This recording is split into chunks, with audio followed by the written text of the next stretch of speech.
Bonjour et bienvenue à cette présentation de Edificius, la solution de conception architecturale BIM de Aka Software. Commençons par voir les principes de modélisation avec Edificius, jusqu'à compléter la maquette et produire les dessins et exporter le modèle pour présenter le projet. Edificius est un logiciel BIM, donc nous travaillerons avec ce que nous définissons des objets paramétriques. Edificius nous permet de commencer à travailler de plusieurs façons, dessiner à main levée ou importer un fichier de référence, pour simplifier la modélisation. Plan DXF, image raster, PDF, etc. Dans ce cas, nous utilisons la grille magnétique, qui permet de créer des schémas de lignes de référence. Nous commençons donc à insérer des enveloppes. Comme nous sommes en train de travailler avec des objets paramétriques, sur la droite, nous avons la boîte à outils des propriétés, qui permet de définir toutes les caractéristiques de l'objet sélectionné. Dans le cas de l'enveloppe, nous pouvons par exemple définir la stratigraphie. Pour ce faire, nous exploitons les bibliothèques embarquées dans le logiciel, qui contiennent des centaines d'éléments utilisables dans nos projets. De ces éléments, nous pouvons en voir les détails. Dans ce cas, les caractéristiques de chaque couche qui compose la paroi. Une fois ces propriétés définies, pour insérer l'enveloppe, il suffit d'effectuer deux clics.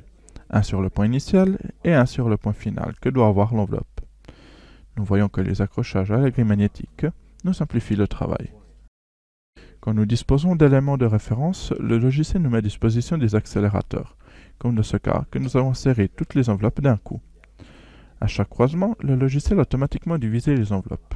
Nous pouvons donc sélectionner chaque élément et le personnaliser à tout moment, que ce soit en le déplaçant ou en le supprimant. Nous pouvons même effectuer ces opérations sur des sélections multiples et venir personnaliser des propriétés en commun des entités sélectionnées. Par exemple, en modifiant la stratigraphie de toutes les enveloppes internes.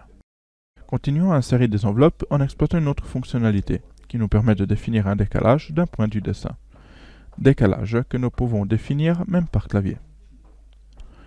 Nous avons travaillé dans une vue 2D, mais en effet nous sommes en train de réaliser la maquette 3D. Nous voyons aussi comment Edificius nous permet d'avoir simultanément plusieurs vues du projet à l'écran, et d'en gérer la disposition. Voyons d'autres objets paramétriques, par exemple la porte. Comme nous avons dit, une fois l'objet sélectionné, nous devons en définir les propriétés. En particulier pour la porte, nous devrons choisir le modèle depuis les bibliothèques du logiciel. La porte doit être insérée sur une enveloppe, soit depuis la vue 3D ou depuis la vue 2D. Le logiciel crée automatiquement la baie nécessaire à son insertion, et avant de confirmer sa position, il nous permet d'en définir l'orientation et le sens d'ouverture. Encore une fois, suite à l'insertion, nous pouvons sélectionner et personnaliser l'élément, directement depuis la vue du projet ou depuis la boîte à outils des propriétés. Dans le cas de la porte, au-delà des dimensions, nous pouvons insérer des éléments tels que les brassements, le seuil, le chambranle ou même le degré d'ouverture de la porte dans la maquette. La fenêtre fonctionne de façon similaire à la porte, donc elle doit être insérée sur une enveloppe et son modèle doit être défini dans la boîte à outils des propriétés. Situation un peu différente pour le mur rideau. Cet élément doit être inséré de façon similaire à l'enveloppe, en définissant point initial et point final.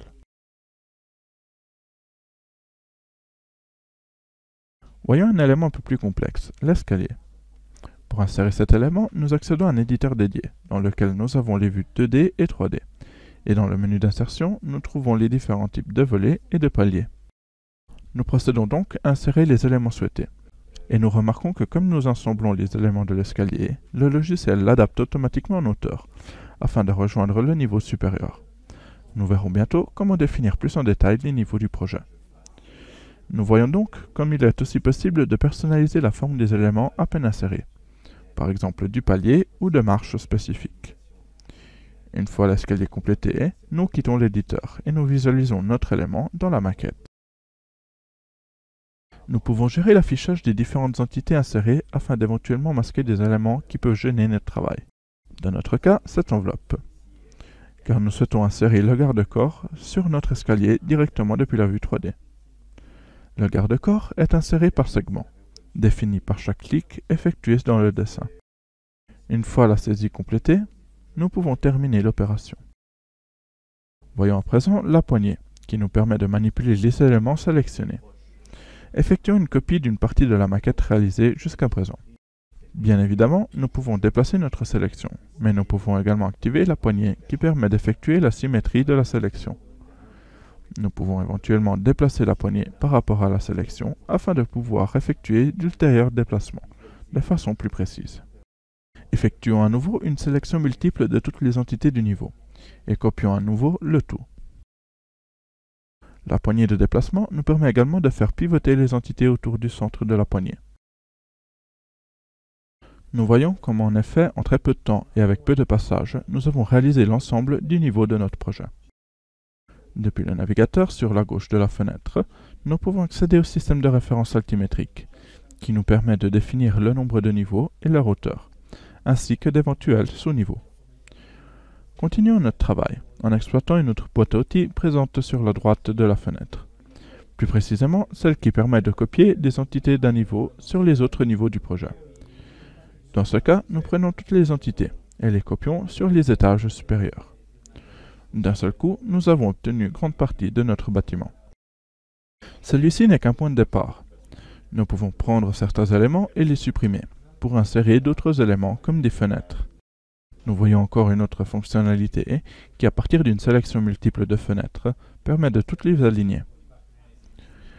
Nous supprimons d'autres enveloppes pour insérer des murs rideaux, en copiant le modèle depuis un autre mur rideau déjà inséré dans le projet, ou éventuellement inséré dans d'autres projets. Et nous venons les insérer directement depuis la vue 3D en définissant l'alignement. Voyons encore un autre objet, le toit. Nous devons tout d'abord définir l'encombrement de celui-ci, en dessinant le contour. Ensuite, nous accédons à un éditeur dédié, comme pour l'escalier. Ici, au-delà des pans, des corniches, des baies, nous disposons d'un accélérateur pour générer rapidement un toit en pavillon avec une inclinaison spécifique. Encore une fois, la solution que nous propose le logiciel n'est qu'un point de départ. Nous pouvons supprimer des pans, modifier ceux existants ou en créer de nouveaux.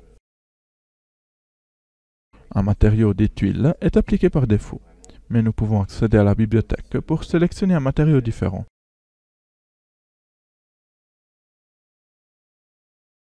En particulier pour la toiture, nous avons la possibilité d'activer des matériaux 3D, qui transforment la texture en des tuiles, pour avoir une représentation plus réaliste de la toiture.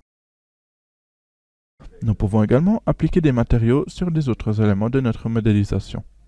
Il suffit d'utiliser le petit saut, sélectionner le matériau d'intérêt et cliquer sur les faces des éléments pour l'appliquer. En continuant donc à travailler avec Edificius, nous pouvons obtenir un résultat comme celui-ci. Sur cette maquette, nous avons tout simplement continué à insérer des objets de Edificius. Nous disposons d'un outil de simulation des ombres qui nous permet éventuellement d'évaluer aussi cet aspect durant plusieurs dates et horaires de l'année. Pour pouvoir présenter notre projet, nous devons forcément produire toute une série de dessins. Dans Edificius, ceux-ci sont également des objets paramétriques. Dans le cas des plans, il suffit de les insérer dans le niveau de référence et d'en définir un décalage, pour obtenir d'un seul coup le dessin. Encore une fois, en partant du résultat proposé par le logiciel, nous pouvons effectuer tout genre de modifications. Par exemple, modifier le style du dessin en choisissant un minimaliste, ou au contraire, un style détaillé. Nous disposons d'objets paramétriques spécifiques pour les dessins. Par exemple, nous avons différents outils pour l'insertion des cotes.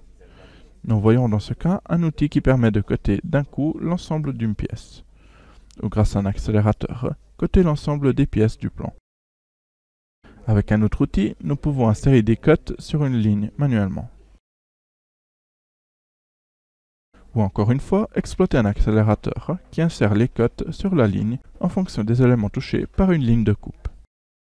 Nous pouvons insérer aussi une échelle graphique. Ou en modifiant le style d'affichage, nous pouvons ensuite activer l'affichage des stratigraphies, affectées aux enveloppes. Pour avoir un niveau de détail supplémentaire, nous pouvons insérer des étiquettes qui contiennent les informations de chaque couche, ou même insérer une légende avec toutes les stratigraphies. Créons une copie de ce plan et personnalisons-le ultérieurement. Ajoutons la profondeur de coupe que nous pouvons venir définir directement depuis la vue 3D. Et modifions le style du dessin. Depuis la boîte à outils graphique sur la droite, nous pouvons gérer toute une autre série de paramètres d'affichage.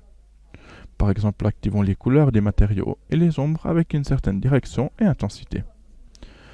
En retournant dans la vue 3D, nous pouvons activer un aperçu directement sur la maquette de la vue du dessin, dans lequel nous pouvons visualiser des détails tels que la composition des murs et éventuellement nous pouvons prendre des captures d'écran qui seront enregistrées dans le projet et pourront être utilisées pour la production des plans d'exécution. Voyons aussi comment insérer des coupes. Il suffit de dessiner une ligne et de définir l'orientation du dessin. Comme d'habitude, le logiciel s'occupera de tout le travail. Bien évidemment, nous disposerons toujours des objets paramétriques, des styles d'affichage et de la boîte à outils graphique pour personnaliser la coupe. Voyons des fonctionnalités spécifiques de la coupe, la baïonnette. Il suffit de définir le point de division de la coupe et décaler la ligne de la baïonnette et nous obtenons notre dessin à jour avec cette nouvelle vue. Enfin, voyons les élévations. Comme pour les coupes, il suffit de dessiner une ligne et définir l'orientation du dessin pour qu'il soit généré par le logiciel. Au-delà des modifications habituelles, si nous venons effectuer une quelconque modification de la maquette, tous nos dessins sont mis à jour de façon dynamique avec les nouvelles informations. Ou encore plus, nous pouvons modifier un élément visible dans le dessin, et c'est la maquette qui est actualisée automatiquement. Aussi pour les coupes et les élévations, nous pouvons y interagir dans la vue 3D, en créant par exemple des coupes axonométriques, qui peuvent être à leur tour personnalisées. Pour finir, nous pouvons exporter notre maquette en différents formats. En particulier, vu que Edificius est un logiciel BIM, nous pouvons exporter notre projet selon différents standards du format IFC. Edificius nous permet non seulement de travailler sur des nouvelles constructions, mais également de travailler sur des bâtiments existants. Nous avons la possibilité, à travers l'intégration avec la plateforme Cloud ASBIM de AKA, d'importer des relevés de nuages de points dans Edificius. En accédant à notre espace de travail sur ASBIM dans lequel se trouve le nuage de points, nous l'ouvrons et définissons à travers une boîte couple la partie importée dans Edificius. Une fois l'importation complétée, nous devons adapter le système de référence altimétrique. Pour ce faire, nous pouvons créer des coupes verticales du nuage de points et à travers une fonctionnalité dédiée, venir adapter directement sur le nuage de points le système de référence altimétrique. Une fois ce passage effectué, nous insérons des coupes horizontales pour chaque niveau du bâtiment. Nous disposons maintenant sur chaque niveau d'un calque de référence pour réaliser la maquette de notre bâtiment. Nous procédons comme toujours à insérer les enveloppes en définissant leurs propriétés dans la boîte à outils. Mais comme nous l'avons désormais appris, dans ce cas aussi, nous disposons d'accélérateurs qui nous permettent de définir les dimensions des enveloppes directement depuis le nuage de points, en choisissant également le niveau d'approximation souhaité. De la même façon, nous disposons d'accélérateurs pour l'insertion des portes et des fenêtres. Pour ces éléments en particulier, un éditeur nous assiste dans la définition des dimensions de l'élément. En continuant à travailler, nous réalisons donc la maquette de la situation existante et nous pourrons produire les différents dessins. Voyons comment Edificius nous permet également de gérer un projet sur un bâtiment existant. Une fois que nous disposons d'une maquette de la situation existante du bâtiment, nous pouvons créer dans Edificius ce que nous définissons comme groupe de projet. Le logiciel crée une copie de la maquette sur laquelle effectuer les modifications en fonction des travaux que nous souhaitons effectuer. Nous nous retrouvons donc deux situations, existantes et de conception, identifiées par les couleurs jaune et rouge. Nous disposons d'outils spécifiques pour démolir ou reconstruire des éléments du projet, tels que le démolisseur et la truelle, et bien évidemment les objets paramétriques de Edificius. Nous pouvons à tout moment gérer l'affichage de la comparaison entre les deux situations. Ces modifications, nous pouvons bien évidemment les effectuer aussi sur la vue 3D, toujours avec la mise en évidence des éléments démolis et de ceux construits. Une fois nos modifications effectuées, lors de la génération des dessins, le logiciel nous crée automatiquement le dessin de la situation existante, le dessin de la situation de conception et un dessin de comparaison entre les deux situations. Nous pourrons donc produire tous les éléments nécessaires à présenter notre projet. Vu que nous travaillons sur un bâtiment déjà existant, voyons comment réaliser un photomontage de notre projet. Nous pouvons donc importer une image dans Edificius et définir des points de fuite afin d'identifier la perspective, puis intégrer notre maquette de la situation de conception, qui sera mise avec la même perspective de l'image. Il nous ne reste plus que la positionner correctement dans le contexte. Au-delà de la transparence pour le positionnement, nous pouvons exploiter l'outil de simulation des ombres en paramétrant la date et l'heure à laquelle a été prise la photo. Effectuons le rendu de la maquette et complétons notre travail à travers les fonctionnalités de retouche photo. Avec des outils simples et intuitifs, nous les plans par rapport à la maquette, afin de l'intégrer correctement dans l'image. Edificius nous permet également de gérer certains aspects de bâtiments historiques. Toute une série d'objets paramétriques sont dédiés aux bâtiments historiques et permettent de modéliser des éléments tels que les voûtes. Le principe est le même que les autres objets que nous avons déjà vus. Nous accédons à un éditeur dédié à l'insertion de la voûte, dans lequel nous pouvons choisir tout d'abord le type de voûte qui nous intéresse. Avec de simples clics, nous l'insérons. Et à travers la boîte à outils des propriétés, nous définissons tout d'abord la cote à laquelle elle se trouve. Puis nous gérons les paramètres liés à sa forme. Type de fermeture antérieure et postérieure, type d'arc, flèche, etc. Nous pouvons ensuite visualiser l'aperçu du résultat dans la vue 3D de l'éditeur. Insérons à présent les lunettes. Insérons tout d'abord des éléments de référence pour simplifier l'opération successive. Sélectionnons l'objet lunette. Puis, avec 2 clics de la souris, insérons-la, en ayant défini aussi son orientation à travers les raccourcis clavier. Exploitons enfin les fonctionnalités de la poignée pour redimensionner la lunette. Pour terminer, visualisons l'aperçu dans la vue 3D.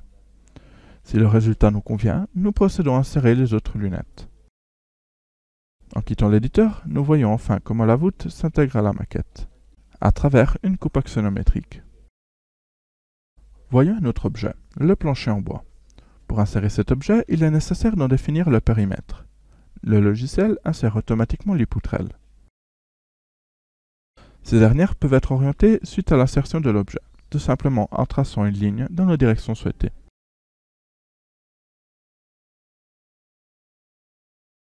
Exploitons encore une fois l'aperçu en 3D de la coupe pour visualiser l'entité à peine insérée. Bien évidemment, nous pouvons personnaliser les planchers en bois depuis la boîte à outils des propriétés. En particulier, nous pouvons modifier les poutrelles en sélectionnant un profil depuis la bibliothèque. Voyons comment Edificius nous permet également de relever des dégradations d'un bâtiment pour produire des plans dédiés. Tout d'abord, nous disposons de l'objet orthophotographie qui nous permet d'importer et d'appliquer une photo sur une surface du bâtiment. Photo que nous pouvons bien évidemment mettre à l'échelle et repositionner correctement dans l'éditeur dédié. À présent, avec l'objet dégradation, nous venons dessiner des lignes ou des surfaces qui représentent la dégradation. Depuis la boîte à outils des propriétés et la bibliothèque embarquée, nous venons définir les détails de cette dégradation. Une fois terminé le relevé, nous pouvons produire les différents dessins à enrichir avec des étiquettes et des légendes dédiées aux dégradations. De façon très similaire, nous pouvons identifier aussi des fissurations. Il suffira de dessiner la fissuration et définir un point de référence, duquel définir les propriétés, comme le type, la gravité, les causes, des spécifications, etc. Enfin, nous produirons les dessins avec les étiquettes et les légendes des fissurations. Voyons à présent les différents environnements et modules embarqués dans Edificius. Le premier est le cadre des Gantt. Nous pouvons donc intégrer une 4e dimension, celle temporelle, à notre projet. En accédant à cet environnement dédié, depuis la section en bas à gauche de la fenêtre du logiciel, un diagramme de Gantt s'affiche. Dans ce diagramme, nous pouvons créer des activités et des sous-activités, afin de structurer notre Gantt. Nous définissons la date de commencement et la durée de l'activité. Puis en gérant l'affichage de la maquette ou depuis la structure sur la droite, nous venons sélectionner les entités de la maquette pour les lier à l'activité sur le Gantt. De cette façon, nous pouvons donc structurer notre Gantt en créant tous les liens aux entités du projet. Et à la fin, nous pouvons lancer une animation d'une durée que nous avons définie, qui nous montre le développement du projet. Cette même animation, nous pouvons la visualiser dans l'environnement de rendu en temps réel, que nous verrons en détail successivement, pour produire par exemple une vidéo à présenter à notre client. Voyons encore une autre dimension que nous pouvons ajouter à notre maquette, celle liée au coût. Accédons à l'environnement de devis et métré. Ici, nous retrouvons avec la vue du métré, une vue 2D et la vue 3D du projet. Pour travailler dans cet environnement, nous nécessitons de sélectionner une entité de la maquette, d'ouvrir une liste de prix de référence, puis sélectionnons le poste d'intérêt et glissons-le dans l'onglet Mesure, sous l'entité sélectionnée. Une fenêtre s'ouvre dans laquelle nous pouvons affecter le poste à des catégories ou à une WBS. Ensuite, nous accédons à l'éditeur Métamétré. Ici, nous pouvons venir interroger directement les propriétés du type d'entité sélectionnée, donc définir une description et obtenir les quantités. Le logiciel créera automatiquement la ligne de mesure avec toutes les informations pour chaque entité sélectionnée. En confirmant, nous avons effectivement créé une règle de métrée.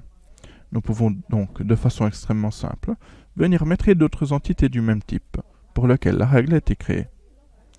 Que ce soit en cochant individuellement chaque case d'une entité spécifique, ou en cochant tout d'un coup.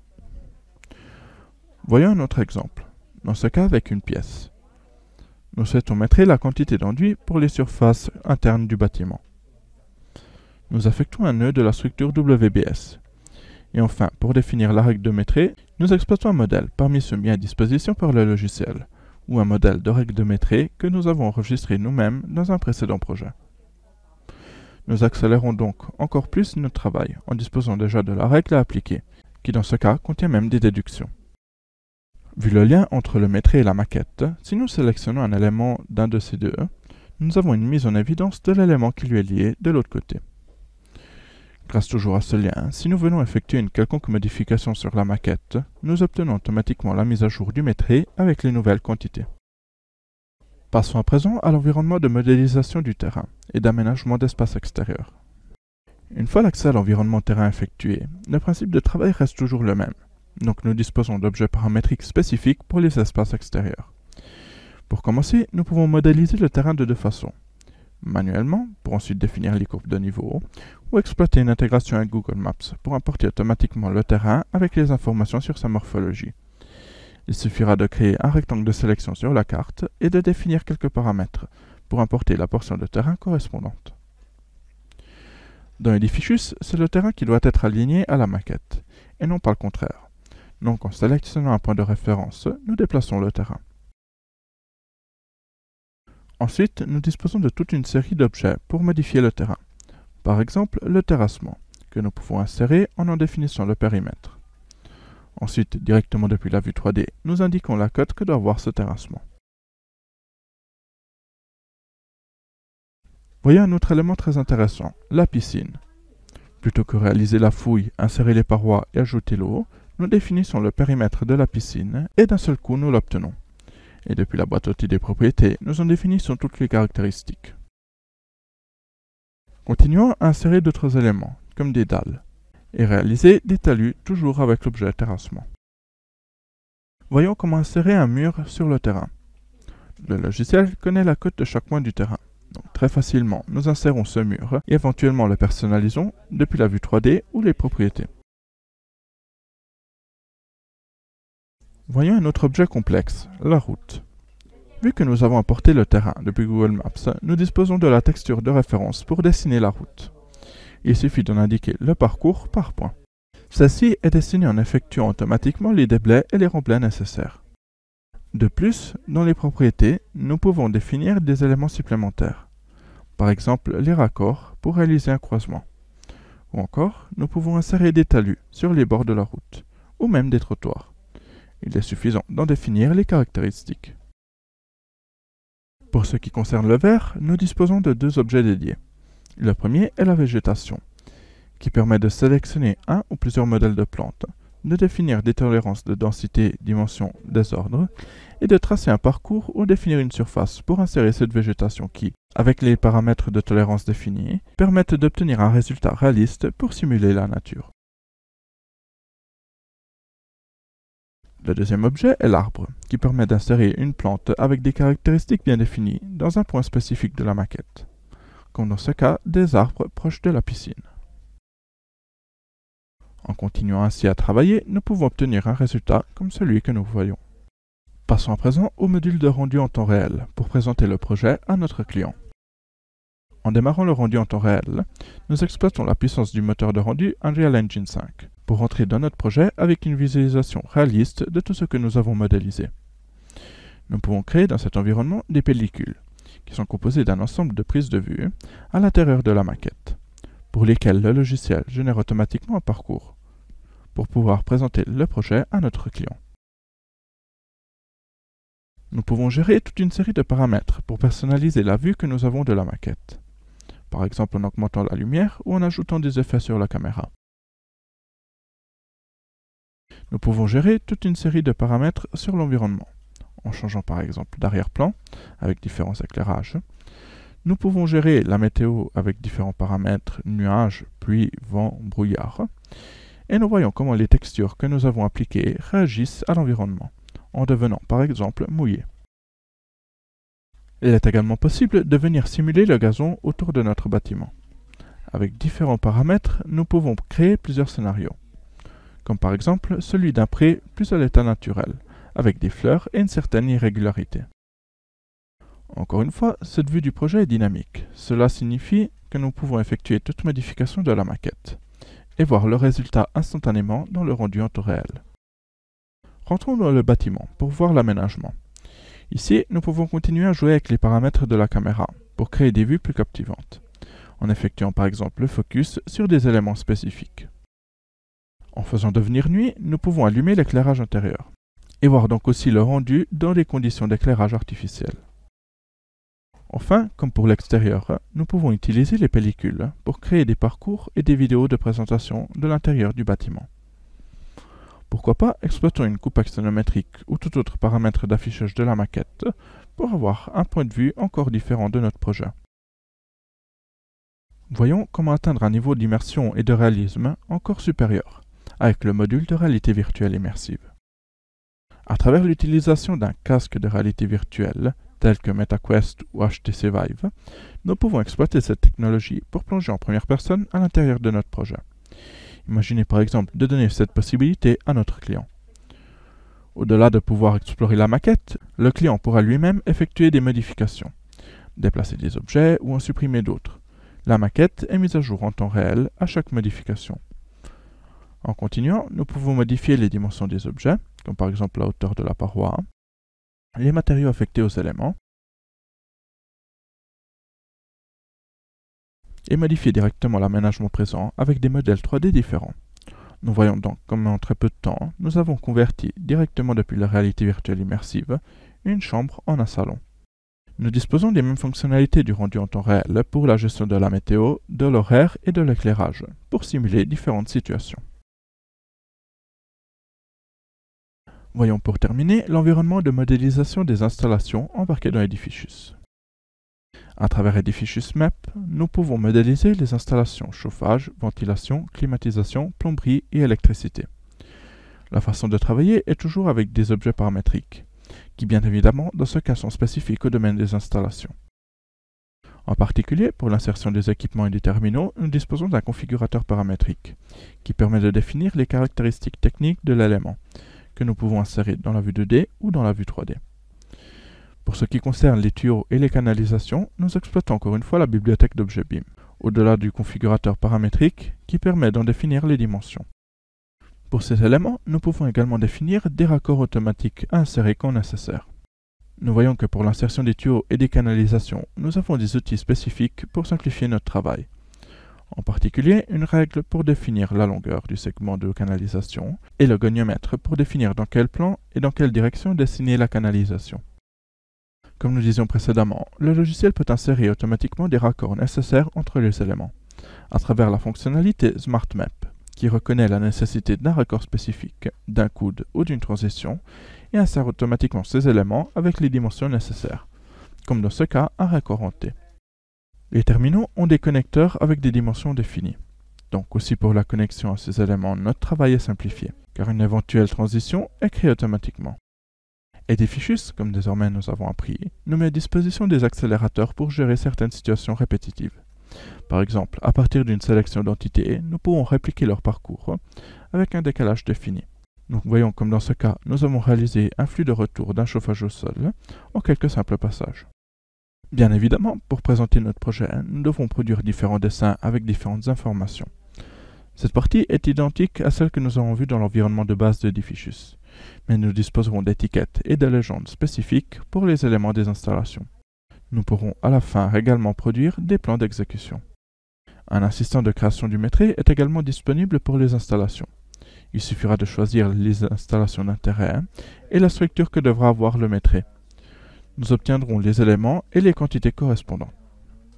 Il ne restera qu'à saisir les prix unitaires et confirmer pour obtenir d'un coup l'ensemble de notre métré, que nous pouvons imprimer et exporter. Pour terminer, nous pouvons combiner les différents environnements du logiciel. Par exemple, en appliquant des matériaux transparents au mur et au plancher, nous pouvons exploiter le rendu en temps réel pour naviguer la maquette en première personne, en ayant visibilité des installations. Ou même naviguer la maquette en réalité virtuelle immersible, en ayant la possibilité d'interroger les données liées aux entités, telles que les fiches techniques.